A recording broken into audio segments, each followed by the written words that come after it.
Live? Is this live right now?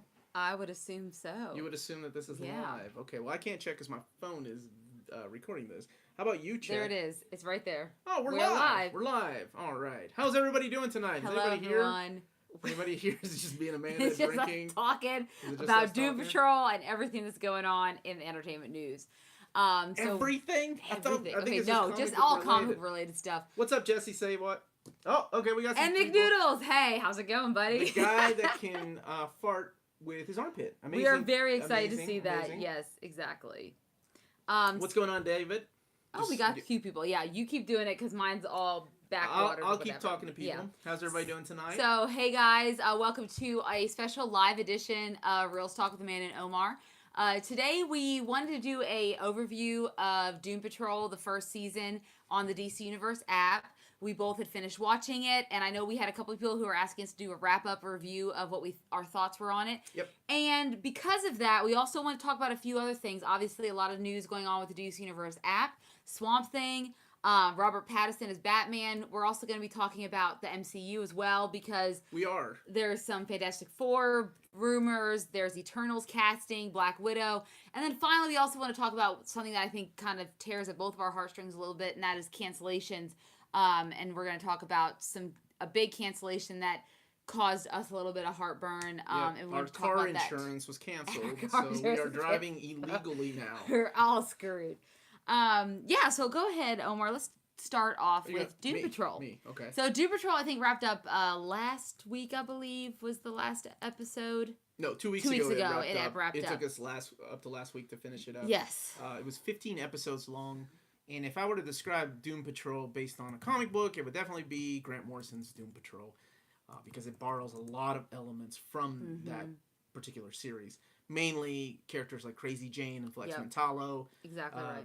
Even Mr. Nobody, or just a little bit of the, we already want to talk about spoilers? Did you mention that? Yeah, we will be talking about spoilers throughout all of this segment, regardless of what it is. The whole segment. Even if it's MCU spoilers or DC Universe spoilers, so just be prepared for that. So if you haven't seen the Doom Patrol yet and you want to wait and not get any spoil on it, then just cover your ears or come back in about 5-10 minutes and then we'll have you covered. So I've never read any Doom Patrol, and I kind of wish I had been able to read some. I can't blame Omar because he didn't put it on our old reader, new reader She's blaming me a lot before that. So I was really hoping that we would get a chance to do that. However, besides that, it doesn't matter because you don't need to read that comic book to actually enjoy the TV series, in my opinion. Because I have never. The only exposure I had to Doom Patrol prior to that was Teen Titans animated series, and then the brief backdoor pilot on the actual Titans series that premiered on the DC Universe app many months prior, last year in 2018. So this run, basically your main Doom Patrol is Crazy Jane, you got Robot Man, the Chief, you got Elasti-Woman. Elastigirl. Yes, well, I think some people call her Elasti-Woman too, but Rita Farr, and then Negative Man. Mm. Cyborg also makes an appearance, which for me, I never thought he was part of the Doom Patrol, but I love the casting. I think it's Jovian Wade, I think is the person who plays him. Not sure. This is your territory. And he is a phenomenal actor. He is who I want to see as Cyborg. He is, in my opinion, much better than the one in the actual movies that we've seen in Justice League. I love that actor. Yeah, so really quick, that's one thing that differs from the books, is that instead of using Beast Boy, because I assume they're using Beast Boy in Titans, this show is using Cyborg as the connection to the other DC universe. Yes. The best way I can describe Doom Patrol, in case you've never read the comic book, is a really dark and funny take on Uncanny X-Men. Even though the book, and I'm not going to get into that, even though the comic book came out before Uncanny X-Men, it kind of has the same premise. You have the Chief, who is Niles Calder. He forms this team of just broken down heroes Misfits, and forces them in a way to become heroes, because we'll talk about spoilers later on. And each one of them has their own personality. Each one has their own heartache. Each one has their own tragic story, and I mean a tragic story. This is a show that doesn't take itself seriously. It's a show that made me cry. It made me laugh. It was emotionally devastating to watch at parts. Yes. and it was so funny too because it doesn't take itself seriously. Yes. It knows what it is, and I absolutely love it. We're not gonna dive too deep because we got a lot to talk about tonight. Yes, we do, but we do want to talk about it because I will say important. that this is probably no, I'm not gonna. This is my favorite DC TV show based on a comic book, not animated, right? But just Young Justice, I think holds that. I think this is a wonderful. It's so unique. I can't think of another superhero show that was like this. No, because not only does it do, it's not your typical superhero with a big battle every episode or anything like that. It's a very in-depth character study every episode. You're really delving into the characters of all of these heroes within the Doom Patrol. And like he said, they all are broken characters in some regards, and it's all about them coming together, figure out how they all belong together, and also how to fix themselves.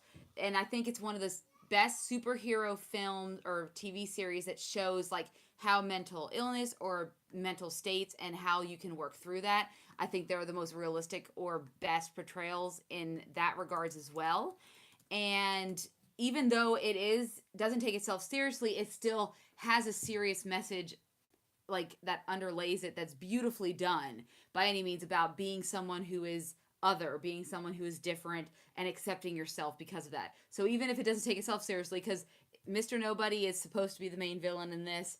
And then the more you watch it, the more you're like, is he really actually a villain? Because it's not about. So the story really is about Niles getting kidnapped by Mr. Nobody, who has a grudge against him. And Mr. Nobody narrates the story breaking the fourth wall. Yes. I mean, not taking him seriously to the point where he's wearing a DC hat or he's tearing down a poster of his old TV show. But it's so awesome, like the way that it's done. I can't imagine doing Doom Patrol another way. This is what I wanted out of Umbrella Academy. So I'm glad I got it out of the original. What's up, Tim Klein and Iron Cardinal? Yeah. How you guys doing? Thank you for joining us on this Sunday evening. Yes. Where we're not talking about Game of Thrones, but something else. Thankfully. So, I was so happy with it. It was so amazing. Danny the Street. That was probably my favorite episode. That's the other character based on Grant Morrison. Because Grant Morrison wrote it, and he was a kid back then when he wrote these stories, and they were so it wasn't the first time we've seen comic book stories like this, but they were just so weird and unique that how is this ever going to work on film? And it did. They made it work, and it's so good. And I'm not saying they borrowed every good element or everything from Grant Morrison, but they did so well. So just a couple of points or a couple of episodes I wanted to talk to you about because we haven't really talked about the show. Exactly. Was the therapy episode where Robot Man, who rat has the rat inside of him, forces everybody to sit down and have a therapy session, which of course does something to Crazy Jane, of course.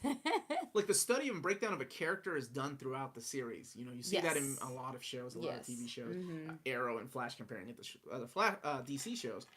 But to have a sit down where all these characters break down in such a funny freaking way, oh my god, I loved it, and it made me care so much for each one of them. There's not a character that I was like, because at first, Rita, even in the comics, I'm like, Rita, she's okay. whatever. Yeah. But by the end of it, you're like, really Rita, root for her. Rita's the leader. Favorite, she's the leader of the team. Like without her, the team doesn't know what to do. Is broken.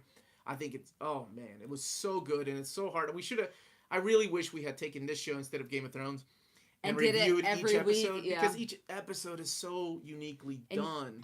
Danny the Street, the Danny episode was probably one of my favorite episodes. Not only because we were introduced to what an amazing concept, which obviously is from the comics, but for me who had never read the comics, this it's a genderqueer, anamorphous street, right? That exists, and all these people who live on this street can feel safe and are accepted for who they are. And you have Negative Man, who obviously has dealing with a lot of his own issues. What a unique way, the character. What a unique character. To bring and then to help give this emotive thing for catharsis for poor Negative Man, who then goes on to have his own moments and right. It's like he himself, if you break down just that character alone, he's not happy who he is. He's living a lie. He was never comfortable with his homosexuality.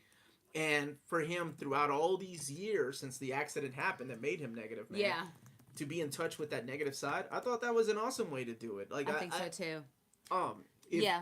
The show doesn't get talked about enough, and I fear for it because of the way the DC app is going, and we're going to talk about that here in a second. Yeah. The other thing I want to talk about, because there's so many moments, was the Flex Mentallo orgasm scene. How Man, it's so sophomoric, but it works. It's perfect because you guys are. I'm sure everyone. I don't know. Let me know if you guys are familiar with what Flex Metallo's gifts or skills are. But he flexes muscles and he can, do I wish I had things. that power. I wish, yeah. And so he's trying to open a portal to the white space, and because he's out of practice, because of how many years it's been since he's been Flex Metallo, he accidentally makes everyone on Danny's street orgasm. And then it's so funny. Including Danny the street. Yeah, including Danny the street, except for Cliff, because Cliff is Robot Man. He has no feelings, and he has to fake his orgasm. And Crazy Jane is so pissed off. She's like, you faked it! Like, it is hilarious. It is a fantastic scene. But even that, while that is very funny, there's also a prior moment with Flex and his wife, Dolores, that is so tragic and beautiful. Very Infinity War kind of. Yes, it is so. Yeah, exactly right. And that's just to show you. And then by the end of it, this is one of those things where I didn't know what to expect with the ending. And I've told Omar, I felt it was a little anticlimactic because you expect some big battle because it's superheroes, right? And even Mr. Nobody jokes about how we're getting ready. We're at the penultimate. We're going to get to our big battle. And he makes jokes about it because that's how Mr. Nobody is. But it turns out that maybe Mr. Nobody isn't even, like, the villain of this story. I think it didn't matter. Like, it didn't matter at like, this point. You think it's one thing, right? Like I was saying at the beginning. You think it's about how Niles is kidnapped by the Chief. And every episode is going to be like, we have to find a way to find the Chief. And while it is, it has so many layers that it doesn't matter. It's not about that. It's about the team coming together. It's about these character breakdowns. Yes. It's about these characters forming a friendship, a fucked up friendship. And there is a lot of language, by the way, in case you are wanting to watch it with your kids. I think Robot Man at the last episode he makes went all effing this and effing that. And I was like, my gosh, this is perfect. But it's the way it's done. It's perfect, right? Absolutely, it's not like Cyclops' misplaced effing asshole he does in Dark Phoenix. Well, that could be taken out of context. Yeah, that doesn't matter. It's terrible. No, it works because of the writing is so smart. Yes. That even though I called it sophomoric, it's brilliant. The way that each character's narrative is done. Oh man. Yeah, because it's by no means like it's not written for little boys or anything like that. It's written for adults. It is definitely like while you said the last episode felt anticlimactic to you, I thought it was beautifully done and beautifully crafted to bring everybody together, even the forgiveness, because this is like I said, we're talking about spoilers, where you find out that Niles had a hand in very much like in the comic books, except now it's different in the comics, so we're not going to talk about what happens in the comic books. Is the person responsible for all their tragic past. Like, he's the person that made the accident happen for Robot Man to become Robot Man. He's the person that was behind Crazy Jane and her 64 different personalities. Behind Rita's, transformation to the Blob, and then, of course, Negative Man's accident. And Booyah, Cyborg, Cyborg, right? yeah, he's helps orchestrate all of it. And them to move forward 6 months later to see their lives without Niles, and it just the way it was done, I was like, okay, I know where this is going, but I didn't. It was great. I loved it. And we're introduced to his daughter, which is very fascinating. The very Dorothy. Well, yeah, and I was like, wait, so we saying it's like Dorothy was Rob? Again, I've never read the comics yet because Omar didn't decide to do it before. We're going to do that again?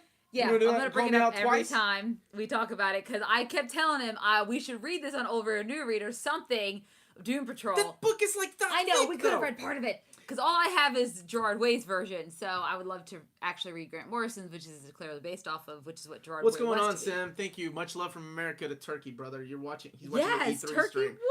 Woo! You're losing all our viewers to E3. That's why no one's coming to watch us live. So let's talk about really quick the performances, who stood out, and then give it a rating. Well, okay, first I'm going to say Timothy Dalton is perfectly casted as the Chief, I think. Very Jean-Luc Picard. Yes, I loved him. Jean-Luc Picard, Patrick Stewart. Yes. Professor He X. is a Professor X, but makes sense I want him there. What is her name? The girl who plays Crazy Jane from Orange is the New Black. See, Orange is the New Black, that's where I first saw her, right? And she's one of the prisoners, and she's cute and adorable and very one-dimensional. But here, that girl showcases some serious acting chops because all the personality she has to bring upon herself and the way she can change it just like that is fascinating. And I love seeing. I mean, so she stood out to me 100%. Oh yeah, I like it. Brandon Fraser. Yes, coming back out of his, I guess, semi-retirement from Hollywood. Whatever happened to him, he's back and better than ever. The guy. I love his movies, but I know that he's not the greatest actor. Like his acting. Well, yeah.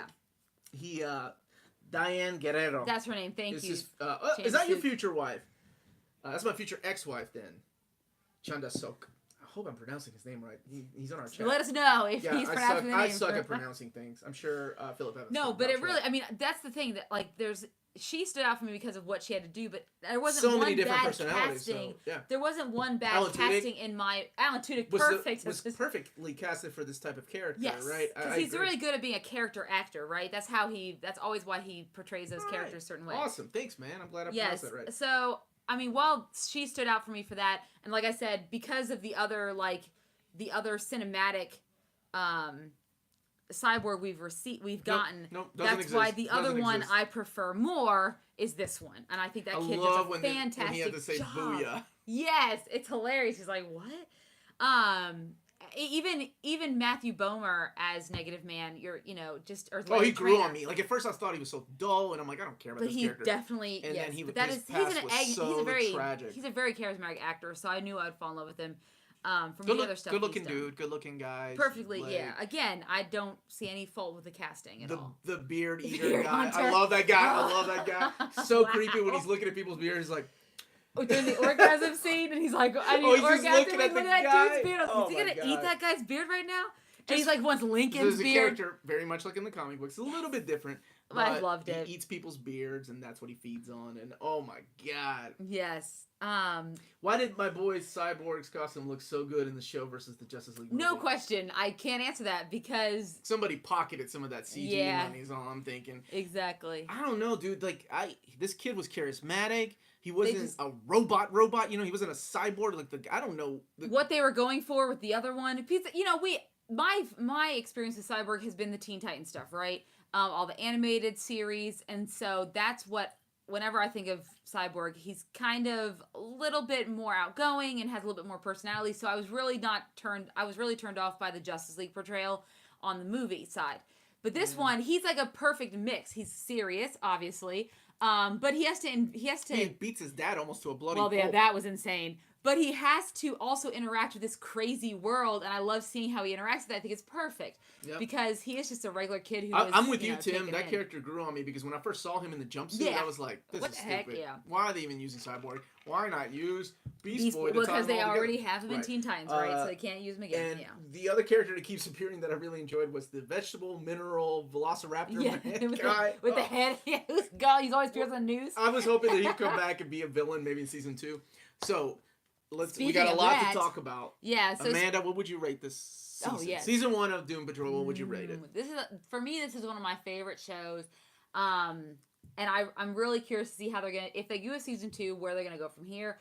But I have to say, I would give this a 9 out of 10. It's one of my favorite. It's a beautifully done series. Much better than Titans, guys. Right. Oh, and if anybody out there is watching right now, what would you guys rate it? We want to know, too, what you guys think. Tim gave it 8 out of 10. The music is perfect. I think the acting was the Kelly phenomenal. Clarkson song that Larry sings in the Danny Street video or in the episode. Oh, it's wonderful. Sure, that's exactly what I was going for. That's exactly what he was thinking. No, not at all. So, the only thing I would say is maybe the special effects from time to time would look a little TV-ish, but yes, I can see that. 9.5. That is the only negative thing I have. 9.5 out of 10. Jesse also gave that. All right, cool, Jesse. We're going to say 9 out of 10. 9 out of 10. From the Amazing Amanda. 9.5 out of 10 from the Uncanny Omar. So, yeah, let's talk about something else. Well, okay, so this kind of segues into it. So we've been talking about if they get a second season. And the reason we're talking about this is because, this week we had 2 big things happen with the DC Universe app. First thing, right after the first episode airs of the Swamp Thing, we received news that it is canceled. Now, there is a lot of speculation about whether or not they were able to pay the taxes or whatnot with North Carolina, which is where they filmed. Although, from what I've read, I think that has been blown out of proportion as the reason behind why they've decided to cancel Swamp Thing. They're still going to air the 10 episodes they have. Because remember, they originally had 13. Then we had reports that they were cutting the last 3 and they were only doing 10. And then I think it was Virginia Madsen, who's in it, had tweeted something like, "How dare they?" And then, of course, that was quickly deleted because these actors should know better by now than to do that. And then we get our first episode, which I watched the first episode. Now, I'm, again, also have not read any Swamp Thing yet. Alan Moore's Swamp Thing is on my list to read. Mm-hmm. Again, maybe an older new reader. If anyone wants to keep prodding Omar, who makes all these decisions. Do it. No, this is a democracy. We take votes, damn it. So much so that I get the audience involved. You guys are always create polls. But yeah, anyways, so when I watched it, I thought it was great because it was very horror-esque. Maybe a little cheesy, but for the most part, I really enjoyed it. So when I found out that it was getting canceled, I almost said, well, then what's the point of watching the rest of it? I was the same way. I watched episode 1. Should I watch? And I didn't watch episode 2 yet because I was like, do I want to watch it? Okay, so not going to lie, to the same thing. I watched episode 1. I liked the way that it was... The scary and horror elements. You can say a little bit of James Wan's in there because I guess he was the showrunner, right? Or is he just the producer? No, he's producer, not the showrunner. Just producer. So James Wan was only producer. I thought it was done really well, crafted really well. And then I find out that it's canceled, and I'm like, and I'm so mad because I'm like, what do you do when the show that just aired episode 1 is canceled, right? Like, and then I think, well, would I have not watched Firefly if... But you didn't know it was canceled at the first episode. Right, I had the benefit of having... Yeah, you I bought the DVD the day it came out. You didn't know they were canceling Firefly the next day after the first episode aired. It's a hard decision. Like, it is. I mean, I'm going to keep watching it, but it's like, fuck you, DC. I'm not watching this shit again. So... Yeah. As far as episode 1, I give that a solid 8 out of 10. I thought it was great. Agreed. A lot of good horror elements. Oh yeah, it did. Borrow a little bit from Alan Moore's run. Yeah, but not that much. I would say it's trying to do its own thing, which I get. It's trying to be a well, of course it has to be, and that's what I like about these shows, that when they take on a certain genre, that's when they succeed. Because that's what everyone says works best with MCU films, is that like Winter Soldier is not just a superhero film; it's a spy film, right? That's what makes it so great. It's a superhero film, and that's what could benefit Swamp Thing, except we're never gonna know because it's canceled after 1 season. So yeah, I'm with Smotlock. Exactly. Yeah. Why announce it was canceled 1 episode in? That's stupid. It's not DC who's gonna though, be guys. Like, yay, let's keep watching. And as much as I want to blame DC, this is all Warner Brothers. Okay, so let's talk speculation about that. So Warner Brothers. I remember when we first started doing the DC Universe app episode, but 8-9 months ago. It was late you last mentioned year. Warner in Brothers October. is going to have their own streaming services, and my question to you was, what does that mean for the DC app? And you're like, I don't know. Yeah, well, it looks to me that what we'll see in the coming months is if they keep, I think they'll keep Doom Patrol and probably Titans, because Titans, regardless of what Omar and I felt, it was well received by a lot of fans. It got a little... What? That show sucked. No, it did. Sorry. It did. It got a lot of good reviews towards the end, so I feel like they would keep those. They still have Harley Quinn animated Harley Quinn supposed to be coming out. Make Havoc saying it's not the WB, it's AT&T. Yes, owns... because they merged. Yeah, so Time Warner, AT&T, AT&T. Well, yeah, AOL, Time Warner, AT&T. When they bought AOL, yes. So AT&T, Time Warner merged, bought WB. So of course that does a lot of things, right? And one of those big things is, they are also trying to compete with Disney. Disney is its own entity. They have a streaming app coming out. So now they want to do Warner Bros. App. There was a recent announcement a couple days ago that Warner Brothers did to investors on their app. So they are going to come out with an app. They're looking at $16 to $17 a month. Now, that seems expensive, but it does include HBO and Cinemax. So, what? Keep talking. No. The one above that. Look at the username. Brie Larson. Oh, hello. I love your username. Yes. So, anyways, so with that being said, it's going to be a very expensive app compared to like Netflix, Hulu, but I guess it does have HBO, it has Netflix, it'll probably have all the Harry Potter movies, it'll probably have all of our DC content.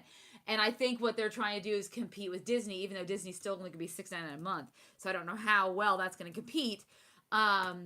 When you have a lot of other people making the price points is like Netflix and Hulu, which are much cheaper than $16, $17 a month. But I think Warner Bros. Anticipating that people want their content. So my problem is with this is, okay, then DC can keep having their app, right? If they keep it something like the Marvel app, where it's just comic books. Yes, if that's something they're willing to pay for. Yes, they lower the price. Move the shows over to the WB app, as long as they continue. Because they will, I'm assuming. Making Doom Patrol. That's all I care about, guys. Doom Patrol. That and Young Justice, Outsiders. Yes, July 2nd, it's going to come back. Yeah, right now it's anticipated for Young Justice, the second half of the 3rd season. to come out on July 2nd. And then we have the Harley Quinn animated series, which is supposed to air in the fall of 2019. That's right. So we'll see if that's still going to come out as anticipated with all these rumors floating about. But what I think is going to happen is a lot of this stuff will get moved. And I'm not sure who, I don't know how, obviously they're not thinking a lot far ahead, which seems to be par for the course for Warner Brothers when it comes to their DC properties, right? This is why we got subpar movies when it came to the Justice League and Suicide Squad and things like that, because they want to rush into something. Marvel already had Marvel Unlimited when it came to their comics. They obviously, Disney owns all their content, so it's already on Hulu, it's on Netflix, it was already being streamed everywhere else, and now they're creating their own app. So this is DC's way of, well, let's get something out there. But the problem is there's a lot of issues with DC Universe app. It's not available everywhere, only in the United States. So that's a big issue for the international people. Now, yes, these shows will be aired on Netflix overseas, but but that's not helping the DC Universe app necessarily, because how much money is Netflix getting to make sure those are aired is there even a way to track or Warner Bros. No. So here's the issue, right? On top of that, your consoles. People are used to watching this on TVs and consoles, right? So if you're not available on my PS4 or on my Xbox One, I think it finally went on the Xbox One, if I'm not mistaken, right? The recently. DC app. Who else is going to watch it on their damn phone? I don't know. So, I mean, that's one of the issues, I think, part of keeping people from purchasing this. Man, and it sucks because shows like Doom Patrol will suffer. Yes, they will. Right? And that's because Smartlock is right. They just uploaded a shit ton of comic books. And they have a great ton of comics. That's the Golden Age, selection. Silver It's just Age. like what you want from Marvel Unlimited. They have a good selection. So if there's a way to keep it but lower the price when everything moves over, and honestly, I'm a little scared for those people. They created this DC Daily and all that stuff with all these hosts that do these daily shows on DC Entertainment. She's so sweet. She cares about people. Well, I see all those people on the other YouTube shows I watch about movies and TV. So I'm like, these poor people, are they going to be out of a job soon? Because they're not. We might be out of a job. This might affect us. How are we going to do a Sunday show now? We're always finding something to talk about here at Near Mint Condition. It will never just be DC or Marvel. Right, there's other things we can bitch about. Things we can bitch about, for sure. All right, Let's talk about Veronica Mars. No. So that is pretty much right now when it comes to the DC Universe app versus Warner Brothers. I just see this in the next year. We're going to start to see not as many. A lot of things may get canceled or pushed off, and I think the reason is because they're going to push everything to the Warner Brothers, and they want everything to premiere on there. That's only my assumption. That doesn't mean it's actually going to happen. Kind of like how what ended up happening with Dark Phoenix and New Mutants when it came to Disney buying Fox, is that Dark Phoenix had to reshoot because I'm assuming from what I've gathered from watching Dark Phoenix, the ending would have been very similar to a Civil War or Captain Marvel.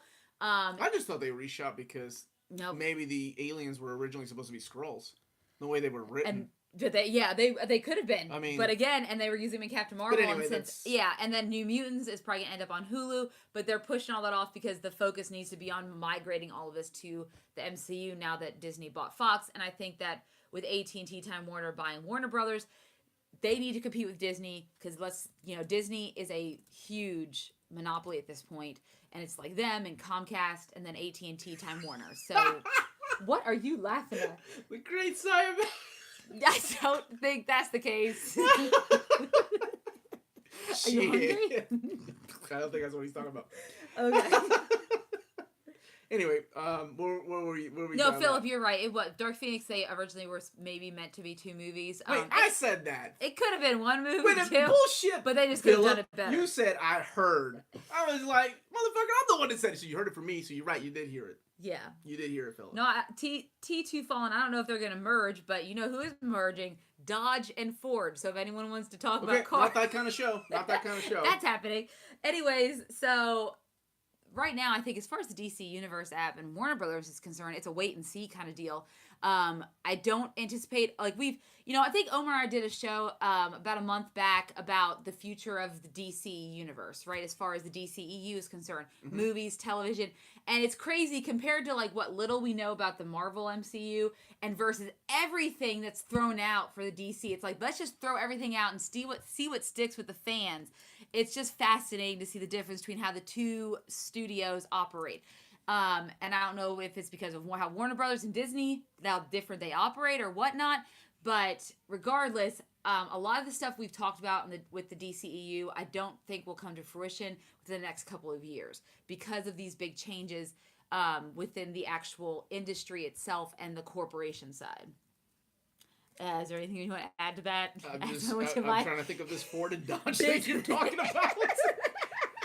Sorry, guys, I didn't want to. You threw me off with that. No, let's keep talking about DC and talk about another rumor that I'm sure people have heard about. Some people are pissed off about. Oh yes. There's a certain petitions going around. It's not even a rumor. It's an actual. Matt Reeves announced it. It is official. Okay, so. I always fuck up this guy's name. What's his name? Okay, so everyone knows Robert Pattinson has been tagged as the next Batman. Like the bear from Peru. Yes, he was from Twilight. But please do not let that judge you. And now, granted, guys, look at me. I know you all look at me and say, Amanda loves that stupid shit. No, I don't. She loves no, it. I do not like Twilight. I only read the books because my sister went to basic training and asked me to read the last book for her, so I had to read the other two because I'm not that kind of person. She didn't have to read all of them. She did, though. But I did because I'm a completist. She was all about sparklers and... No, I was not. Okay. Buffy was my vampire slayer. Those are my vampires. Not those guys. But I didn't care for him. Maybe he was a good Cedric Diggory, but I didn't care for the plot of Twilight at all. No, he wasn't. Ugh, whatever. He was in the movie for like 30 minutes. So is Cedric Diggory. He dies in that one book. It doesn't matter. All right. Anyways, but have you seen The Lighthouse? Okay, well, I'll say Good Times on Amazon Prime. I was going to say Lighthouse was solid. He was good in that. And Good Times is a recent movie that came out on Amazon Prime, and it's phenomenal, and he does a really good job in it. And so Matt Reeves said he wanted to cast a 30-something Batman. News reports are saying it's not going to be an origin story. We're not going to get anything like that. So we're going to get kind of Batman already in the midst of it. So I heard it was in the 90s. Yes, is what I'm hearing too. Then and we might see someone's apparently trying to cast Vanessa Hudgens as Catwoman, which... Is that because... she's Vanessa Hudgens and she's sexy, or is it because... Oh, I'm sorry. I thought she's not in Twilight. No. It's okay. I know Iron Cardinal. I don't have Twilight love. She does. No, I don't. She's hiding the books up. I do not. Signed you copies see my by... Lord of the Rings Who wrote Twilight? Who wrote Twilight? My Harry Potter books. Who wrote Twilight? Stephanie Meyer. That's right. But she knows how to pronounce her name. Everybody else is Stephanie Meyer. I'm just kidding. She doesn't like it. I just like pissing Amanda off if you've never seen this show. It's one of my favorite hobbies. I do like her book, The Host, though. Stop. But I didn't that show sucked. That movie sucked. It was a bad movie, but I like the book. Anyway. Hey, Trigonosis is digging the shirt. Now, can anybody guess what the quote is from? Oh. This? Nope, never mind. I thought it was the damn Power shirt that you wore. Trigonosis, who's... Oh, you like... Oh, do you know what movie this is from? Better question. Trigonosis. That's what I meant. What movie is this from? We're going to wait until somebody answers. Dead air, Amanda. So, while Trigonosis tries to guess why I would buy this shirt in the first place. Because you're a dork. From Snorg Tees. If anyone wants to buy it, snorgtees.com. A great place. What? I had a thought here. It was about Twilight. Robert Pattinson. As Batman. You'll have to excuse me, guys. I went to a winery earlier today, so I'm still buzzing off that high. Anyways, so, okay. But I think that what I think based off of what they're trying to do with this. That's what my thought was. Go ahead. Yes, is that I think that he will be good in the role. We have to it's another one of those wait and sees. I want to see how we'll do it because the other things I've seen him in, I do enjoy him in. Twilight was a whole different ballgame. It was requiring something different of him. Well, because that's what everyone goes to. One of my friends. Is that it? Yes, Trigonosis. Yes, Spider-Man. That's right. It's my boy. That's right. Tom Holland Spider-Man wore this on his way to the field trip. There goes anything we had to say. Now you brought up Tom Holland Spider-Man. Thank you, Trigonosis. You just fucked up the show. Here was the train. There's the derail. Now, Smartlock, you bring up a good point. It is weird that we still have Gal Gadot playing Wonder Woman and someone else playing Batman. However, that was my thought that I thought when Go ahead. Oh, thank you. Thank you. I'm okay with DC thinking that this is like every movie's their own pocket universe, right? I thought of that when I watched Shazam. If Shazam exists in the DC universe, but it's his own pocket universe, kind of in the way that Earth 1, Earth 2, Earth Prime and all these different Earths exist, I can believe that it can happen in a movie. So Gal being in that universe, which I assume is Earth Prime or maybe Earth 1, makes sense. And I'm okay with movies now semi-existing in the same universe but different. So Batman in the 90s makes sense that he's different than Ben Affleck Batman or Christian Bale Batman. Because we're getting Wonder Woman 1984, right? So there is a right. way we can still do movies that are set.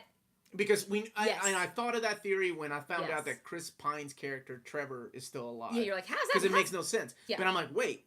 But if it's a retelling of George Perez's Wonder Woman when she came out after Crisis on Infinite Earths, bam, that's brilliant. And even with the Aquaman stuff, I mean, with that movie itself, it kind of there were some parts of it that didn't line up with some of the introduction stuff from Justice League, etc. Except for like the scene he has with Mira in Justice League versus the first time he meets them in Aquaman, but you already assume so that he's been Aquaman for a while and working with. Yeah. So there's all these things you can do. I just blame and bad Shazam, writing. of course, is in its. Yeah, I just blame bad writing and bad editing. But it could work in their favor in this instance. And even Shazam, while there's all the memorabilia and promotional stuff they had with like Batman, Superman, etc., that the kids were wearing, it doesn't necessarily mean it has to be Ben Affleck's Batman or whatever. So how's Mary doing tonight?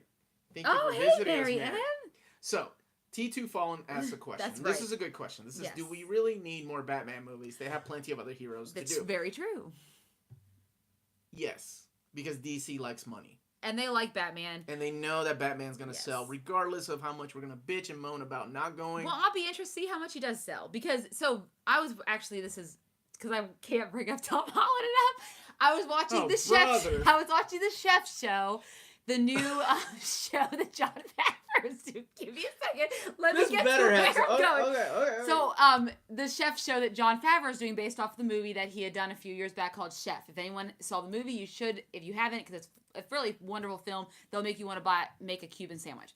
Anyways, so the Avengers episode they do with Robert Downey Jr., Tom Holland, the Russo brothers, and Kevin Feige, where they're all eating in Atlanta.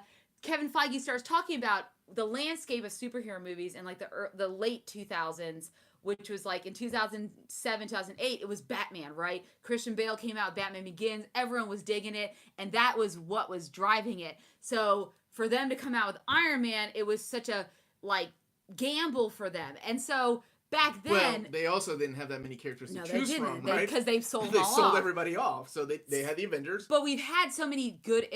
not so many. We've had a couple of great iterations of Batman, and I think it'll be interesting to see how far they can keep taking it. But again, if you're a comic book fan, you're used to these characters reinventing themselves and coming back and being slightly different, give or take, depending on the writer who's doing it at the time.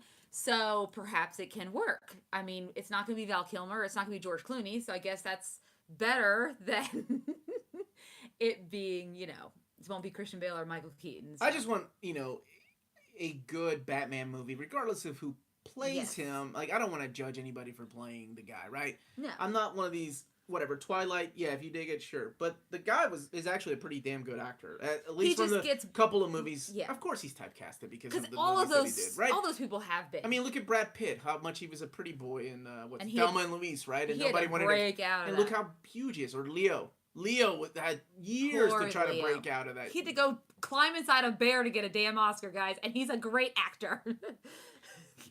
I would watch the shit out of a 60s Batman live-action movie, especially if he has a shark repellent. But it's true. Batman, he is one of those... We've read a few Batmans on Old Reader, New Reader. It's not one of those characters that I would just want to pick up and read.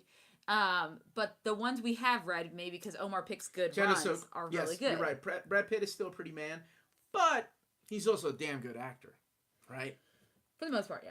What do you mean for the most part? He's a damn phenomenal. What role was he not good in? I don't know. I think Troy was a good example. Okay, Troy was a bad movie. You can't fault the guy. He had to feed his family. Yeah, Iron Cardinal, I would agree. The best thing that Marvel did was to bring on lesser-known characters. Not that I don't love a good Spider-Man film.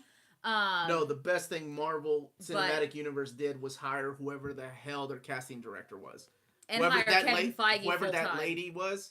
Kevin Feige, yes, but whoever cast... Oh, what was her name? Whatever her name is, that woman deserves an Oscar because she found all these people that are now blown up, and God bless her. Yes, and they will... Troy was terrible, but that was the writers and directors. I agree. It wasn't Brad Pitt's fault. I know, but it was a terrible movie. I guess I don't blame Eric Bana for it either. Leo was a pretty boy who grew up to be a pretty man, and now he's a damn good actor. Won an Oscar finally. I know. Like I said, he had to go climb inside a bear to do it, but he did it. Yeah, let me know. Are you guys excited for Robert Pattinson to be playing the role of Batman, or do you care? Yeah, let me know in the comments down below or in the chat. Oh, I'm indifferent. I'm okay. As long as the script is good and it sells. Rumors Macaulay Culkin. I heard that rumor too, Tim Klein. Macaulay Culkin will be Joker and Matt Reeves Batman. Well, I've also heard that because remember it was between him and Nicholas Hoult. And so this has happened with Thor too, right? It was between Tom Hiddleston actually originally tried out for the role, ended up as Loki.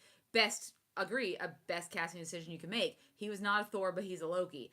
And so Nicholas Hoult was also up for the role, and it was between the two of them, and obviously Robert Pattinson won out. So now there's rumors Nicholas Hoult might be the Riddler, is what I'm hearing. But I think he's a good actor. With DC, though, and he has an odd enough looking face, and he can do some crazy stuff. Here's the thing about DC, and I don't know how everybody else feels.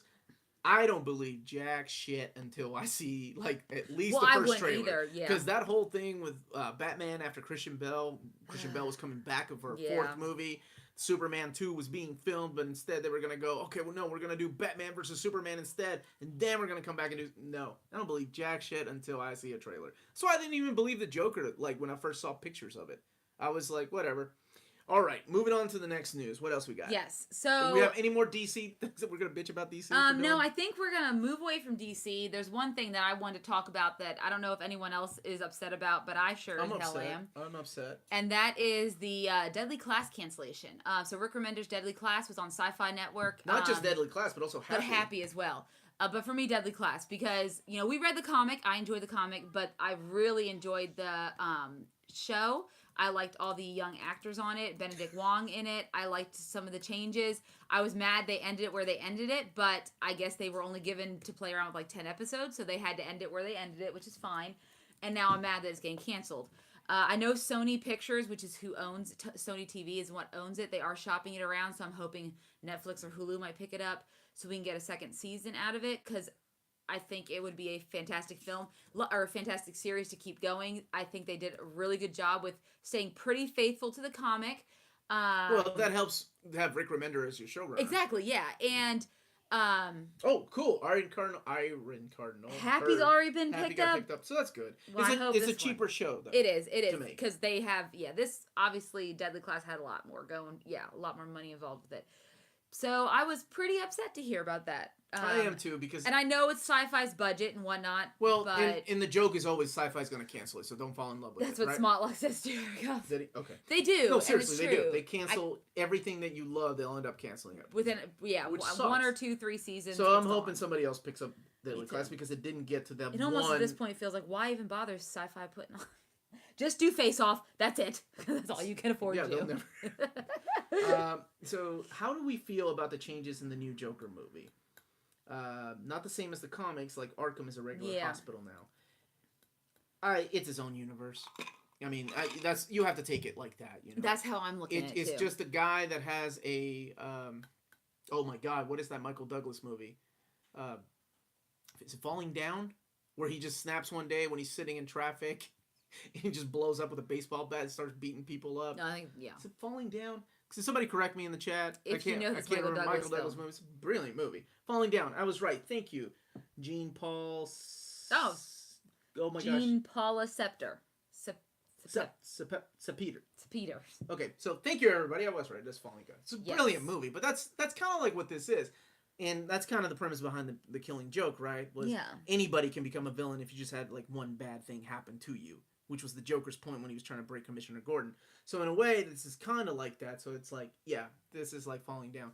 So I take it as a movie that exists, like I mentioned, in a little pocket universe of its own, where Batman DCEU doesn't exist. Yes. So I'm okay with that. Jean-Paul Ace Peter, like the Kiss. Oh shit! I didn't even put that together. That's awesome. That's awesome. Like the Kiss band. Awesome. Yes, I get it now. Yes, I do, McDougal. And yes, Thomas Wayne is the mayor. So it'll be interesting to see. I always wonder about the movies and stuff that want to explain how a villain, especially someone like the Joker, becomes the Joker, right? Joker doesn't need an because That's what I the liked beauty about of the Joker. Well, that's what I liked about Heath Ledger's one. Whenever Yes, he I would did go too. through and he would tell someone how to get the smile, and it always changed every time, right? His story, because when you're that insane or go like, does that origin, it could be an interesting character study on what makes the Joker, or it could just be another way for Joaquin Phoenix to stretch his acting chops and maybe get nominated for an Oscar. So, either way, I'm not anticipating it being very directly connected. I wonder how well it would do. Not going to be much of a superhero film, if you will. I mean, this really could have been any clown. It could have been anything. Oh yeah, else, it could have been it. Well, not that it was. No, not that kind of clown. I mean, like anybody that dresses as a clown. Yeah. I'm saying they could have chosen anything, but it they didn't have decided to make it a Joker movie. Whatever. Yeah. Like it's so weird. I want to hate it, right? I really want to, just because of the stupid premise. But I'll probably go see it. We're gonna go see it. Oh yeah, we'll probably go see it when it comes out. Yeah. According to Jeff Johns, there are 3 Jokers. That's right, in the DCU. I remember that. And one of them is still Jared Leto's, I'm assuming. I don't know. The Joker movie. Is it called the DCU? No, what is it called? DCEU. Yeah, so he's talking about the comic books. Oh, he's talking about the DC universe. Yeah. Okay. The Joker movie is great for torrent. I thought Jeff. Yeah. Well, I'm sure it's great for torrent. Oh, I'm sure they'll be up. All right. Was there anything else? No, as far as, now let's talk about the MCU, because that's everyone's favorite thing to talk about. Sure, we got a little bit of time. Let's talk about let's talk about before we sign off. So, the MCU, obviously everything we've been hearing is all rumors, right? Except that we're getting some interesting casting notes and things like that. One of the big things is, obviously, if you've watched the show before, you know that I really want a Fantastic Four film. And so now there have been rumors that we might get one as early as like 2021, 2022. And Peyton Reed, who did the Ant-Man films, might be the one directing these. So, Omar, what are your thoughts on this? I know how you feel at the Ant-Man movies. I don't like the Ant-Man movies. Yes. And I like Bring It On, but that doesn't mean anything. and it's not Paul Rudd's fault, despite of what some people in the chat believe. Yes. No, I love Paul Rudd. Don't even get me. It's just the way that they're directed. Nothing unique about them, And I had the same complaints about Captain Marvel. It wasn't stylistic. There was nothing. The quantum realm didn't even look that cool. So anyway, I'm not that happy with that decision. But I was hoping he'd stay with the Ant-Man and Wasp series and give it to somebody else. Give the Fantastic Four to somebody else. Well, we get probably one more Ant-Man film. They might. So we have this different slates, right? On what might be coming out. We've heard. Say fun and funny. Damn it, Philip Evans! No, I'm not hating on Paul Rudd. Paul Rudd married Phoebe. How are you guys, I didn't even know people love Paul Rudd this much until I started doing the show. I keep telling him he's America's sweetheart. He won't believe me. No, that's Meg Ryan. Is she still America's sweetheart? No, definitely not anymore. Being the 90s she was. But all right. The 90s anymore. Who can you hate on Paul Rudd? How can I hate? There's not a lot of hate for Paul Rudd. I think he's a good guy. I wasn't hating on him. I was just hating on Ant-Man. We're going to rank our Marvel movies when Spider-Man Far From Home, because we feel like that's the denouement of Phase 3, so we will be doing that, because we are curious. And I didn't put it on here, but we should at the end of this rank our X-Men films. We tried to do that before Dark Phoenix, but we were both so damn tired it didn't work out. Somebody forgot to count. Whatever. Anyways, so Peyton Reed. So F4 rumors are just rumors. Yeah. It is just rumors. I guess if they cast someone like John Krasinski, because I know Peyton Reed. We keep going back to John Krasinski again. Another person that I want to see. That's chops, my fan casting. I want somebody with good acting chops. I don't know if he can. Like I said, I don't know if that guy can cut it, because I didn't like his character in The Quiet Place, because he's a scientist. He was? I thought he was his dad. He was he was just really intelligent. All these things of how do you defeat the aliens on the whiteboard? I thought anyway, man, it could work. Whatever. I just want John Hamm to be there somewhere. He's a very handsome man. Clive Owen. Can we get Clive Owen on there, Marvel? He's a man's man. I love Clive. Does it have to be a man's man? But I do love Clive Owen. Not for Mr. Especially Fantastic. If you ever watched Children of Men, what a great film. Remember everyone, this guy also hates Bendis. Oh, you're going to start that hate, aren't you? I thought we was cool. Gabriel. Philip said Dark Phoenix song hates Paul Rudd. Yeah, I know. It's a shame. I'm just going to be quiet. I'm going to let Amanda carry the show.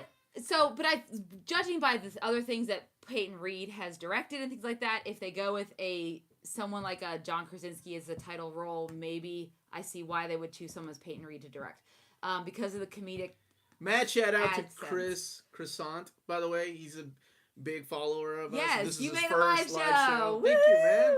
So glad you made it on this day. We're just spitballing about movie news because I'm gonna be quiet. This is my segment where I'm gonna be quiet because that is not this true. Is where everybody's yelling at me for not liking. Man, I didn't even say Paul Rudd. You guys are putting words in my mouth.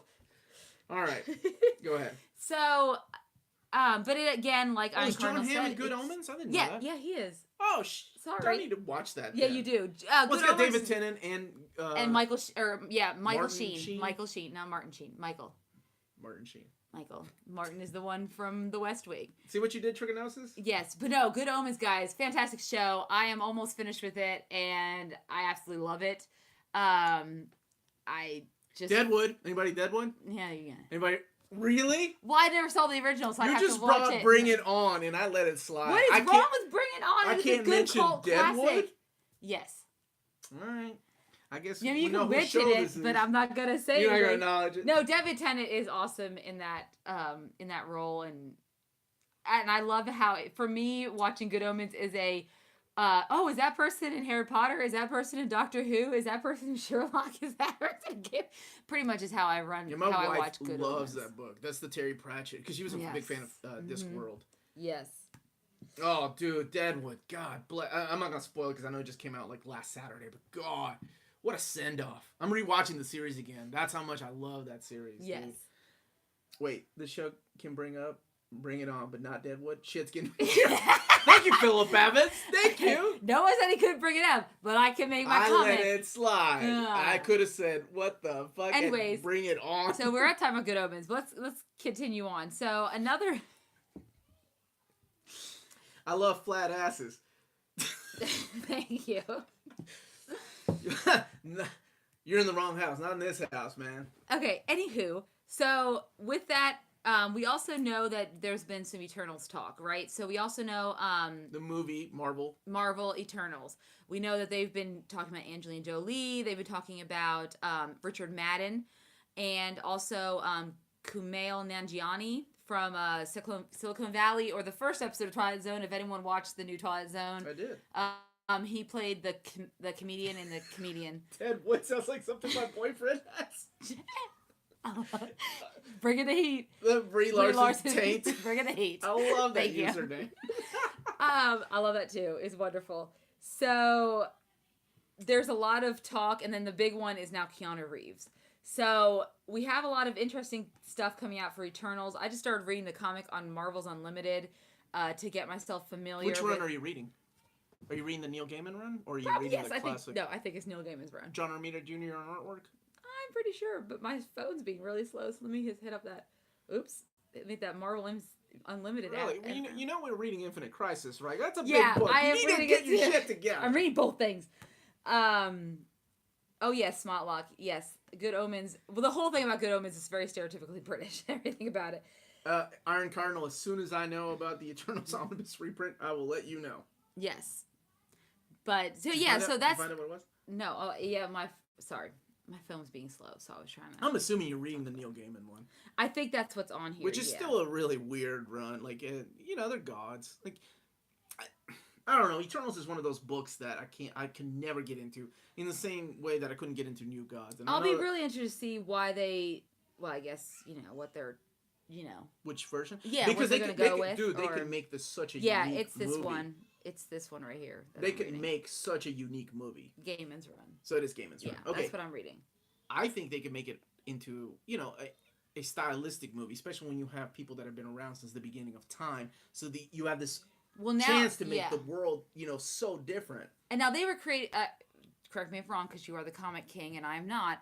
They were created by the Celestials, am I right? The Eternals? You know what I mean? You asked in the chat. No, I'm asking you. I was not asking the chat. Yes. But if they want to answer for me, I'll be happy. Yes, the High Evolutionary and all those guys are all... currently the rumor is there actually be creations of our Infinity Stones.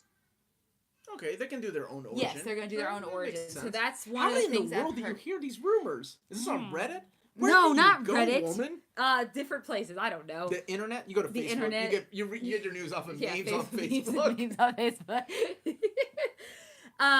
So we have the Eternals casting. So what are you guys' thoughts on that? We have Keanu Reeves coming in, maybe. He should play the Silver Surfer. That's Keanu Reeves should be the Silver Surfer. Because what Richard Madden was in talks to play, who's the... Icarus? Icarus, yes. Okay. Mm-hmm. Which I could definitely see that. Richard Madden, if you guys saw Cinderella... No, if you guys saw Game of Thrones... Yes, okay, whatever. How did you go to Cinderella? Wait, bring it on in Cinderella. You get one more, Amanda. You get one more. I'll get kicked off the show, guys. You get Say kicked off your goodbye own show. to Amazing Amanda. MySpace news. If that still existed, I would totally watch it. And then the last thing we want to talk about is the Black Widow movie, because more stuff keeps coming out about that. We know that someone has been cast. So there was a... No kung fu. Whoa. You guys, he's such a kind guy, though. He gets a slide. There's a few people in this world Keanu that are Reeves not that great actors, but get a slide, and that's Brandon Fraser and Keanu Reeves. I love Brandon Fraser, yeah. I love both of them. I don't give a shit. You just want to if they see them can't. succeed because you feel so... Because they're so good. They're and then, such good dudes. Anyway, what was your... You had a point. Black Widow. So Black a lot Widow. of people have been talking about what the Black Widow movie is all about. And there's been speculation on where it takes place, etc. And we know Scarlett Johansson will be in it. From what I gather, at this point, it may just be more of a cameo, and it may start to take place before some of our Avengers movies, but it may end up taking place after the fact with who takes up the Black Widow mantle in the comics. The blonde Black Widow? Is that who it is? I think so. The Russian girl? Yes, the Russian girl. That's who Natasha's also not Russian. Natasha, but whoever takes up. I know it starts with an I. Someone in the chat help me out, but that is they do have a younger what is her woman. name? Oh my God, I can't remember. It's in here. It's on the internet. Is that what you're looking at? Yes. Near me condition where you come to get your news. Probably on the internet. Well, we are properly prepared by getting our phones Yeah. out looking at the internet. Same thing you all could be doing. You want to watch me do it instead. People watch us. People watch us. No, a Scarlet Witch movie while I'm doing this. Matthew Maggie. I don't know about Scarlet Witch movie. We'll definitely get that. Dude, you are so multi-talented. You are reading the chat as you're surfing the internet. Okay, and her having a name is conversation. Florence Pugh. Is the actress who will be playing this younger Black Widow. The one with the blonde hair, right? I believe Does anybody so. in the chat remember who the blonde Widow? Okay. The blonde widow. Blonde widow is. I know. I have it in my head. For rumors. That's what she does.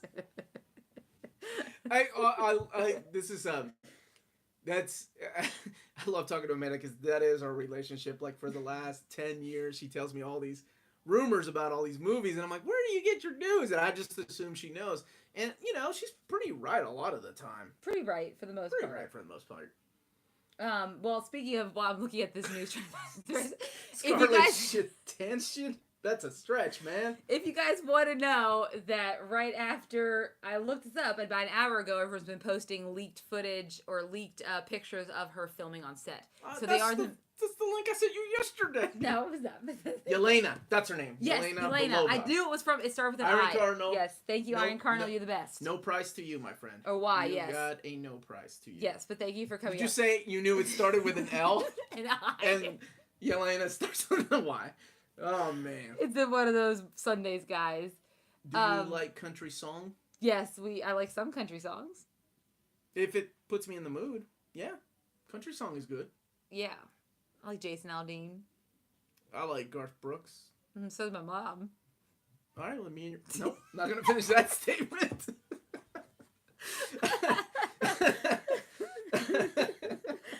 Okay, so we have that casting. And yeah, I mean, I think...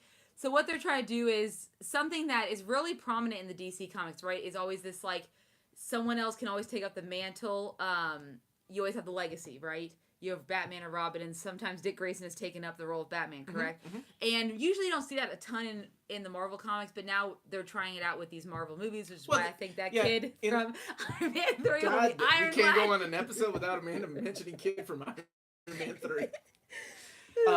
I think Marvel, the comic books themselves have been trying to do that for the last 12, 13 years, was push the legacy characters on us. That's why they created the Young Avengers. Yeah. That's why they did West Coast Avengers and all the new Warriors. Wolverine. Yeah. So Well, New Warriors were around, but they were never the type of characters that like, oh, that's obviously Captain America. That's obviously Iron Man, you know. So I like Daisy Dukes. That's the extent of my country music. Now, I love going to country concerts for that reason. I don't bring it to him, but I've been to probably more than he has, and there ain't a lot of the country. I have been to 5. How many have you been to? Gretchen Wilson, Jason Aldean, Lady Antebellum. I can't believe we're having this conversation. Anyway, all right. Anywho, so we have a Black Widow movie, and then okay, yes, McNoodles, you can shit on one, but it depends on which one it is. If it's a Bendis one, yeah, sure, go for it, buddy. I shit on it all the time, and I still own it. The last one, I think, the last thing I want to talk about, obviously, if anyone has watched our Dark Phoenix review, you know how we felt the movie. If you haven't, go back and watch it, because if not for our review, but stay for the bloopers at the end, because you could tell how tired, exhausted, and just beat down Omar and I were after watching that movie, which was pretty beat down. It hurt my feelings. It hurt a lot. It hurt my... Yeah, it was rough to watch. But with that being said, let's talk about how well it did at the box office.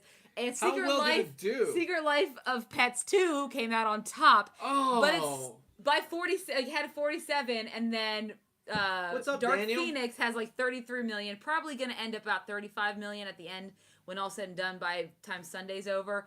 But that is the lowest performing of all the X-Men, especially for opening weekend. It's performed way under expectations.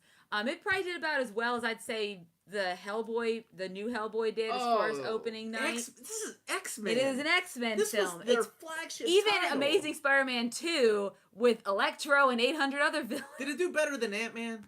No. Ant-Man did wonderful because they're always riding on the coattails of an Avengers movie. That's why Spider-Man did and well. Amanda and I have a bet, too. Yeah, we do have a bet about Spider-Man Far From Home. We'll get to that and in a how second. well it's going to do. Just remember that. Remember, we got to get back to it. So, it looks like, as Omar said, that it's going out with a whimper, and that is pretty much what the X-Men trilogy is going out with. So Dark Phoenix will be the final one we see for the next few years, and it definitely is just... I'll be surprised how long Disney and Fox keep it in theaters. They'll probably pull it in about a month or so. They won't leave it as long as they have been keeping Avengers out there. Shit, I'd pull it this weekend. That's embarrassing, man. It is, especially... What is going on in the chat? Ant-Man better than X-Men? What? The movie is better. Fuck, than the X-Men movie? I don't know. Which one are you talking about, Matthew? There's a lot of good X-Men movies. Come at me. Everybody. Not you. You and I argue a lot. Yeah, we do. It does suck that, Ant-Man is better than Dark Phoenix. Like I said, I think that even the worst Marvel movie, which for me is Iron Man 2 or Thor Dark World, is this still was better than Thor 2. No, this was better than Thor 2. No, it wasn't. Yes, it was, Amanda. At least, no. Yes. At least you had Loki trying. No. Well, okay, you had James McAvoy, Chris and Croissant you said had... Ant-Man movies. All X-Men movies. God, Chris, these people love me in this chat. You Chris, all are my favorite people ever. What the hell? What is happening, guys? I'm so glad you all just don't like Where are my X-Men fans? They're all in bed because we're all old. That's why. Even Matthew said Ant-Man was better than all the X movies. That's impossible. Guys, what? Days of Future Past was a fucking masterpiece. X-Men. Actually, I like X-Men United. better. X-Men First Class was good. I'll give you that. At least it's an X-Men movie. Anyway, that's another topic. Old. That's not old. I'm talking real X-Men fans. They are all real X-Men fans. If anyone's not, you guys are real X-Men fans. Because I'm only 33. Shh. We don't talk about ages. Oh, okay. We don't talk about ages. Look like you and Amanda, but I can't go here. No, I'm not saying Philip is better than those two movies. I'm just excited that people are giving him hard credit. What's happening here, guys? Okay, thank you, Daniel. T2 Fallen. Some X-Men movies are better than Ant-Man. Thank you. There's a man. We don't. Well, we're not. When we do our X-Men countdown, we're not including Deadpool. Are we doing a countdown right now? No. But I'm just saying. When are we doing that? Because nobody's gonna give a shit in a month. Let's do it right now. We're doing it live. No, we're doing it live. You don't understand how bad we do this. We do this. Look, okay, let's just go. I'm gonna can I just say it? Look, here's the list, dude. Okay, I'm just give you mine. Ready? We're gonna start. Wait, what? I'm gonna start at the bottom. Last Stand. Yes, good answer. Last Stand. You already lost, aren't you? Don't include Deadpool. We're not including Deadpool. The Wolverine, Dark Phoenix. Oh shit. X-Men. No, I'm sorry. Oh boy. You sure you can do this? I had it when we were at Panera. I said it without any effort. Okay, Last Stand, Apocalypse, Dark Phoenix, the Wolverine Origins. Wait, where am I at right now? I don't know. What am I missing? I don't know. There's a lot you're missing. Yeah, okay. I already said, okay, I think Days of Future Past. Okay.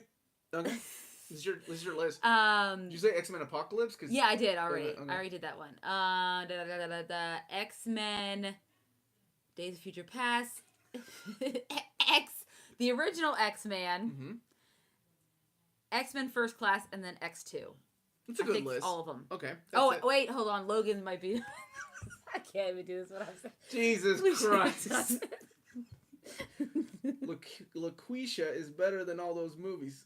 Is LaQuisha a movie? That wasn't a part about? I don't know. Go ahead and do yours. All right, so if anybody gives a shit and everybody's still listening because I made a lost count, bottom of the barrel for me, worst X-Men movie is The Last Stand.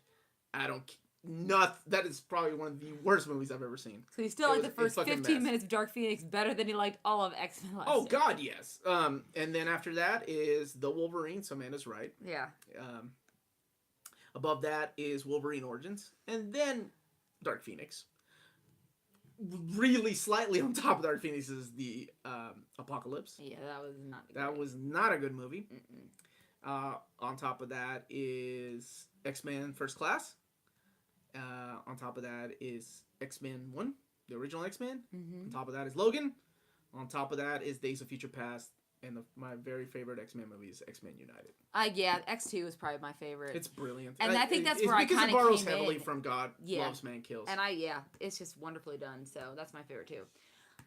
Origins over the Wolverine. Yeah, Wolverine Origins. Yes, Origins is so much better. The Wolverine. I've only seen it one time. The Wolverine is the one where he goes to Japan, right? Yeah, it is, and I hated it. I did not care for Wolverine. Oh, so much. I'm sorry, I lost your respect. He just kept calling her a. What do you call it? B-I-T-C-H. Oh, You can say that online. Oh yeah, okay. You can say a bitch, and I just didn't. You just got demoted. Dinged, and we're never getting. We're not gonna get money I could not. Yeah, I did not care for the Wolverine. I even if with the terrible Deadpool and Origins, it's still better than the Wolverine. At least I could tell in Wolverine Origins they tried. Yeah, like they did. there was like okay, they didn't try. There's like it's just Hugh Jackman as Wolverine. No, they try to give him an origin, if you will. But... Just clarification, he's saying. Okay. Yeah. Good deal. Is there any other news you want to talk about? The next Deadpool is called The X-Man. Oh, very exciting. So what's everybody's favorite? Okay, here's a question for the chat, since everybody's here. What's everybody's worst X-Men movie? Yes, and best and favorite X-Men go with movie? The last and the first. Yeah, last and the first. Yeah, Silver Samurai. Wasn't he a robot? He was. I think so. Again, I saw it once, never cared to see it again. Too. I've actually seen Origins more than I saw the Wolverine. Oh, I've only seen because it's one of those time. Yeah, like one of those, like each one of those one time, and that was enough for me. X-Men X2. A lot of people are saying X2. Yeah, I keep thinking that was like for me. It's like the Sam Raimi Spider-Mans, right? It just except for 3. Yeah, not 3. I thought about Spider-Man 2 with Doc Ock. I swear to God. Above and Beyond still my favorite. I swear to God, I wanted to walk out of Last Stand, but because I'm an X-Men guy, I'm like, no, I'm staying here. Don't include Deadpool, because that's his own thing, Matthew. That's cheating. That's why we didn't include Deadpool. Because he probably will show up in the MCU at some point. I don't know if I can even include him in that. There's a lot of rumors about that stuff showing up in Spider-Man Far From Home. That is so ridiculous. I had a dream about Spider-Man Far From Home. Spider-Man, like, The rumors, if the rumors are even half true, it's going to make me hate the film because they're going to do just like they did with Amazing Spider-Man 2 and throw too many damn villains in there and ruin the whole damn thing. That's not what needs to happen. Let's focus on Mysterio, and we don't need Venom in here. We don't need Deadpool. Venom was just confirmed, right? The sequel was confirmed with Carnage being the villain. Yes, yeah, so we don't need any of that. You want to hint at it, but I don't need any major stuff. You want me to do a post-credit scene? Fine. But can we please focus on... making it the best Spider-Man film fine. they can. You guys and your fucking loopholes in the chat. Fine. Deadpool counts. Except they do technically have the we didn't count Deadpool still was now better than X2 to me. Anyway, worst for Marcelo is worst is Dark Phoenix. What's the best one though, Marcelo, for you? What's your favorite X-Men movie? Yes, Iron Cardinal. Speaking of which, we actually got to tour the mansion. Oh yeah, we went to the X-Men. So in Canada, in Toronto, we went. So by happen chance, we didn't even know. I just said, hey, there's this cool castle, and it was me and Omar and his brothers, and I was like, we should go check it out. So we went to this castle, really cool castle in Toronto. We walked to the basement. I'm like, this looks Amanda, so why are they showing all these movies here? Showing movies, and you were like, I don't know. And they had these like different posters of all these movies up, and one of them was the X-Men ones. And I'm like, oh my God, they filmed the movies here. And you walk down the hallway that you walk down in the X Mansion, and I was like, oh my God, this is amazing. Yeah, so there's pictures of me that I took, like walking in the hall that where Wolverine was running. Oh my God, it's so awesome. Yeah. All right, so Amanda, do you want to answer Matthew's question? So is Spidey MCU or not? It is. It is Spidey. Spidey is still MCU. The problem is, how much can Sony get away with? Is there a possibility that Sony and Marvel work a deal out where they can add certain Sony characters like the Venoms into a MCU film of Spider-Man? Now Spider-Man. I know that Tom Holland's contracted for at least one more feature-length Spider-Man film with MCU and Sony. What happens after that, I don't know. If Sony decides to recast or pull him over because of the success of Venom, and I got it, guys. I love Venom. Wonderful. But when that stuff is successful, and with Spider-Verse. So you love Venom? I'm pretty sure. No, I know people love Venom. Okay. I know people love Venom, and I love Spider-Man into the Spider-Verse. And their animated stuff, if Sony wants to keep doing that. Which, by the way, that's on sale on 4K for $15. Even if you don't have a 4K player, you should get it. It's beautiful. And I love that that's successful. But when that stuff is successful, that means Sony has the power to keep the Spider-Man stuff in their pocket. And it's going to be harder to see that stuff cross over to MCU. Granted, Marvel has a ton of stuff to work with. They don't even need Spider-Man. But because of how popular Spider-Man is, but it's so nice for all these characters to be connected. Yeah, well, he's so ingrained in the Marvel comics. I mean, everything we've read, he always shows up in an Avenger comic or whatever. So it just... it's a shame. Matthew's asking, how does Sony have the rights to Spidey still? Because they never let it go. They never let it go. Long as they kept making the movies. That's what they had to do. That's why they did Amazing Spider-Man. That's why they did those Amazing Spider-Mans. Because they have to make them within so many years or the deal falls through. So as long as they kept making movies, they could own that property. That is how they got away with it. So as soon as the Marvel universe started happening, there's a book... So, Chris Croissant, this is a really good statement, but there is a reasoning behind this. So he's saying Marvel hoarding themselves in the 90s is causing major issues today. Oh, 100%. Right, it's the butterfly effect, yes. Right? The variants and all these comic books that we had, like just making the comic book industry fold, made them fall bankruptcy. Yes, almost, right? They almost lost it. If they hadn't sold these characters to all these other companies like Fox and Sony, or Universal for that matter, what are you doing, dude? Okay. Then we wouldn't have all these movies. Like Marvel Comics would have folded. I mean, somebody I'm sure would have bought them out, like AT&T or AOL, whoever the hell was around at the time. Read my last comment. Can I say the... I don't think so. Yes, if it's Nixon, you can say Nixon on here. That's the N-word, and that's it. Sorry, I'm looking for... The fact that you call it the N-word probably means no, you fucking shouldn't say it. Yeah, you probably should. There's a book that I was trying to look for, and I can't find it right now, but... okay, so... I'm sorry, I found it. So if anyone wants to... We have 5 people in the chat because you were walking around. No, I'm just kidding. What is this book? If anyone wants to read about what happened at Sony and the MCU and Spider-Man, please read this book. It is called The Big Picture: The Fight for the Future of Movies by Ben Fritz. And is he sponsoring our show? No. Then fuck that guy.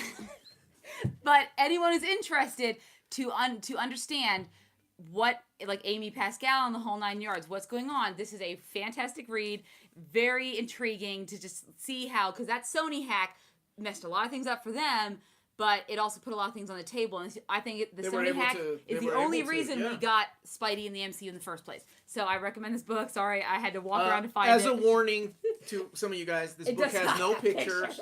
I'm a guy that likes to read comic books, and Amanda brings this picture book into my show. Sorry. Our show. But it is a good book, and I love it. And if you love movies, even a tiny bit, and how the movie industry works, please read no pictures. I'm sorry, it's a great... Can you just give me a Cliff Notes 5-minute synopsis, please? Can't you be like, what the fuck's that show? Comics Explained? Some asshole reading you a comic? No, I'm not doing that. So I would recommend the book. So check it out, guys, and you'll learn everything you need to know about Sony and MCU and how all that stuff plays out. So yeah. Okay. What am I supposed to do with words? Have your wife, girlfriend, boyfriend, whomever read them to you and put you to sleep. That's what I do. That's what I do. You can probably get on Audible if you just want to listen to it in the car, too. Omar making friends. Are they sponsoring the show? No. Fuck them. Wait, it has no pictures? What the actual fuck is this? Yeah, I haven't changed since high school. Words are for nerds. Yes, Matthew. Man. Don't diss this. My man, Comics Explained. Sorry, Iron Cardinal. Yeah, Maddie loves him too, so you shouldn't diss. I'm not dissing. I'm not hating on the guy. He has over he's fine. He has over 1 billion subscribers. I think his feelings are not. He's not watching somebody that has 21 people watching, guys. I think he's fine. All right. Yeah. Amazing Amanda. Anything else? No, I think that's it. So this is something that we were just playing around, trying to do, doing a this week in kind of entertainment news. If it's something you guys like and want to, see more of, we would be happy to do it. We just thought there's a lot of news coming on, and sometimes some things can get lost in the fold. So this way we kind of wrap it up, kind of like how John Oliver does it on HBO. Except I'm not going to talk about politics. I'm going to talk about entertainment. Yeah, who wants to hear? I hear enough politics throughout the day. Unless John Oliver does it, then it's hilarious and I love it and I don't care. But regardless, if it's something you guys want to see more of, let us know, because we love doing it. Because we love to talk about the entertainment news, and sometimes me just posting about it on Facebook is not enough to seed my appetite. And I need to go in depth on it. Did you say seed or feed? Feed. Seed my appetite. All right. So Amanda needs her appetite fed. Please feed her. Don't take that out of context. So if you want to see these kind of shows, please leave comments down below. And let us know. And we'd love to do more for you. Yeah. So I think that's everything. Not build you a house. Put content out there is what we're talking about. Let's clarify that. All right, so Matthew said definitely talk about entertainment news. Yeah, because we do love that, and sometimes it's, there's just a lot of stuff going on, and I love to just, sit here and talk about it with you guys, because it's fascinating. Really quick, I know this is kind of a political question, but what are our thoughts on Trump's trade wars? Our omnibuses are about to go up, guys. Yeah, if there's anything you should know about we're going to be paying $150 for omnis that we would pay normally $100 for. So, yes, it hurts. Yeah. I'm so glad you made it too, Chris. Great show. Have a great night. Yes, Amanda, have a great night, guys. Get your food. I will. I have some more wings down there I need to eat, so I'm probably going to do that when I'm done. I'm probably going to do some of those too. Wonderful. Okay. All right. So, Amazing Amanda, please sign us off. Yep. All right. Thank you guys so much for watching. Don't forget to hit that like and subscribe button and ring the bell for more notification of great near mint condition content. Remember hit that like button right now. Sorry. Right now. I always forget to not interrupt you. Sorry. Remember to follow us on all of our social media channels at Near Mint Con. And also remember we do have a Patreon and Redbubble where you can get t-shirts. So check those links out in the description below. This is my other show, Omni Bros Collectors Network. Omni Bros Live tomorrow at 9 p.m. 8 p.m. Eastern Standard Time. And remember, as always, if it's classy or cool, it must be near mint. Take care, guys. Have a good evening. It's like for interrupt. Fuck you, fella. I forgot I got. And now Omar and PQ Wish. So guys, just so you guys know, later this week, we will be having a special live episode called our Father's Day episode on Friday. We're going to be talking about the best and worst fathers in TV and movies. So if you guys have some picks,